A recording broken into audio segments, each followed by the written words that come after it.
আসসালামু আলাইকুম।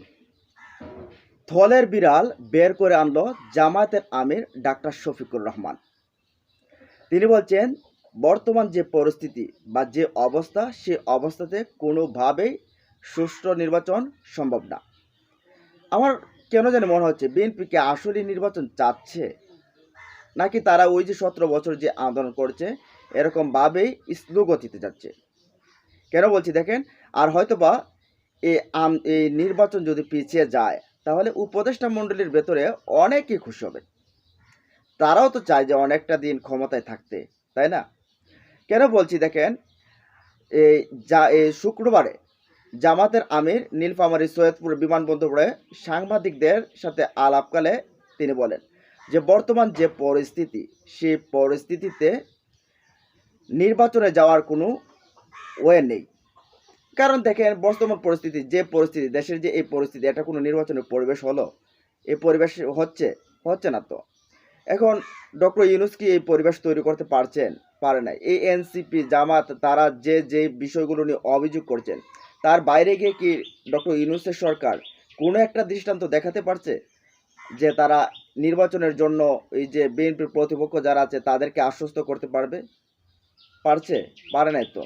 এখন কেন বলছি যে বিএনপিকে আসলেই তারা নির্বাচন চায়, তারা ক্ষমতায় যেতে চায়।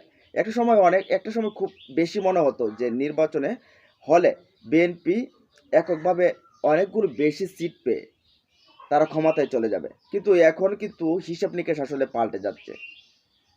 দেখেন, থানার ভেতর থেকে চাঁদাবাজদেরকে ছিনিয়ে নিয়ে যাওয়া বিএনপি নেতাকর্মীরা, এটা আপনারা সবাই জানেন যে বিভিন্ন সোশ্যাল মিডিয়াতে, বিভিন্ন নিউজ চ্যানেলগুলো এটা আসছে, বিভিন্ন পত্রপত্রিকা আসছে। থানার ভেতরে ভাঙচুর করে তারপর পুলিশ সদস্যদেরকে আহত করে সেখান থেকে এই ছিনতাইকারীকে, চাঁদাবাজকে ছিনিয়ে নিয়ে গেছে বিএনপি নেতাকর্মীরা। এটা গেলেন। তারপর উত্তরার জাকারিয়া হোটেল, সেখানে বারের ভিতরে হামলা, নারীকে হেনস্থা, আর বিভিন্ন কিছু আছে। তারপরে আমরা যদি দেখি ভুলায় তজুমুদ্দিনে যে দর্শনকাণ্ডের ঘটনা ঘটছে, এই যে ঘটনা, এখন দেখেন থানার ভেতর থেকে যদি আসামি চিন্তাই করে নিয়ে যেতে চায়, তাহলে ব্যালট বাক্স তারা চিন্তাই করে ছিনিয়ে নিয়ে যাবে না, এটার কোনো গ্যারান্টি কেউ দিতে পারবে?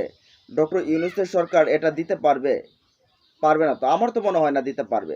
এখন এই অবস্থাতে, এই যখন পরিস্থিতি, দলটা ক্ষমতায় নাই, বিএনপি কিন্তু নাই, তারপরেও কিন্তু এই যে তারা করছে, এগুলো করে আসলে কি তাদের যে বিএনপির যে প্রতিপক্ষ আছে তাদেরকে শক্তিশালী করে দিচ্ছে না? দিনের পর দিন কিন্তু বিএনপির কিন্তু ইমেজ কিন্তু ডাউন হচ্ছে।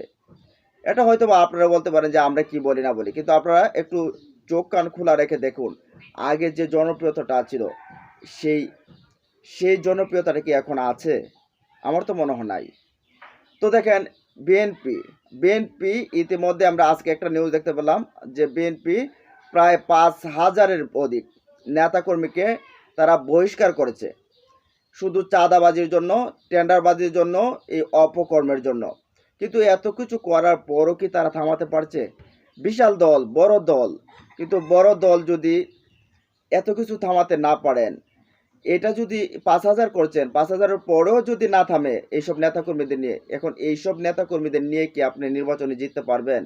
আর আপনার এইসব নেতাকর্মী যদি ঠিক না হয়, তাহলে কি অপোজিট যে পার্টি আছে তারা কি নির্বাচনে যাবে? তারা তো মনে করবে যে ওই শেখ হাসিনার সময় যেরকম ব্যালট ছিনিয়ে নিয়ে যেত, ব্যালট বাক্স ছিনিয়ে নিয়ে যেত, দিনের ভোট রাতেই করে ফেলতো।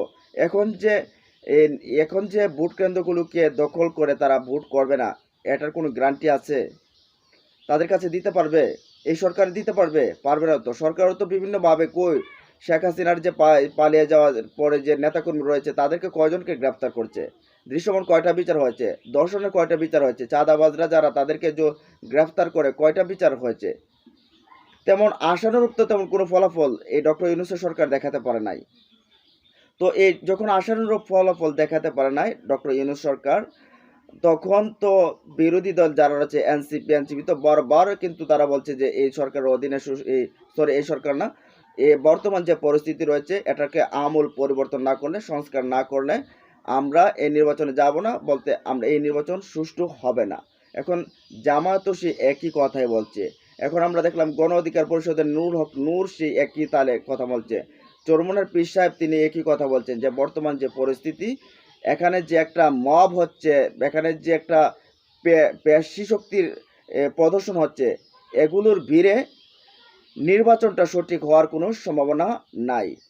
দেখেন, এই যে ডক্টর ইউনূস সাহেব তিনি হয়তোবা নির্বাচন দিতে চাচ্ছেন, কিন্তু অনেকে হয়তোবা তার এই যে উপদেষ্টা মণ্ডলীর ভিতরে তারা হয়তোবা অনেক তারক সময় থাকতে চায়। কে না চেয়ারে থাকতে চায়? চেয়ারে তো সবাই থাকতে চায়, তাই না? এখন তারা কেন এই বিষয়টা নিয়ন্ত্রণ করতে পারছে না? তারা কেন এখনো চাঁদাবাজিটাকে, কেন চাঁদাবাজদেরকে কঠোরভাবে ধরতে বা কোনো কঠোর অভিযান চালাতে পারছে না? এটাও আসলে একটা প্রশ্নের বিষয়। নাকি তারা নির্বাচন লেন্দি করতে চায়? এটাও কিন্তু প্রশ্ন থাকছে। কিন্তু বিএনপির বেলা যেহেতু দলটা তাদের বড়, এখন দল তারা যদি বলে যে দল বড়, দলের এইসব নেতাকর্মীদেরকে আমরা সামাল দিতে পারছি না, তাহলে দলটাকে ছোট করার প্রয়োজনে এদেরকে ছাঁটাই করে ছোট করেন, তারপরও তো আপনার ইজ্জতটা বাঁচবে। যে আকাশচুম্বী জনপ্রিয়তা ছিল 5ই আগস্টের পর, এই আকাশচুম্বী জনপ্রিয়তা কি এখন আছে? এই যে এইসব নেতাকর্মীরা, তারপর সিনিয়র কিছু নেতাকর্মী, তারা যে বক্তব্য, তাদের এই নেতাকর্মীদের বক্তব্যের কারণে, আর এই যে তৃণমূলের যে নেতাকর্মীরা রয়েছে তাদের অপকর্মের কারণে আস্তে আস্তে কিন্তু মাটির দিকে আসতেছে না? না, মাটির দিকে তো আসতেছে। দলটার জনপ্রিয়তা, ইমেজ কিন্তু মাটির দিকে আসতেছে। কই আকাশচুম্বী ছিল, এখন মাটির দিকে আসা শুরু করেছে।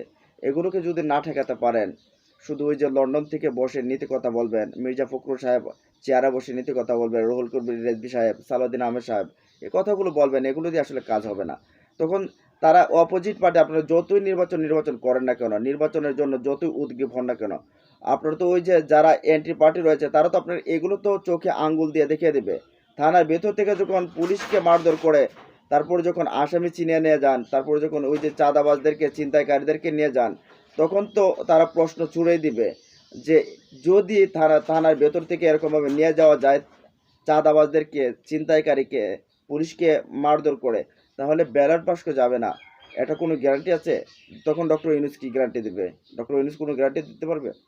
নির্বাচনটা যদি ফেব্রুয়ারিতে করতে চান, তাহলে এগুলোকে সামলান। বিএনপিকে বলছি, এগুলোকে সামলান। কারণ না হলে নির্বাচন ফেব্রুয়ারিতে না হলে জুন মাসে হবে না, 2026 সালে হওয়ার সম্ভাবনা নাই।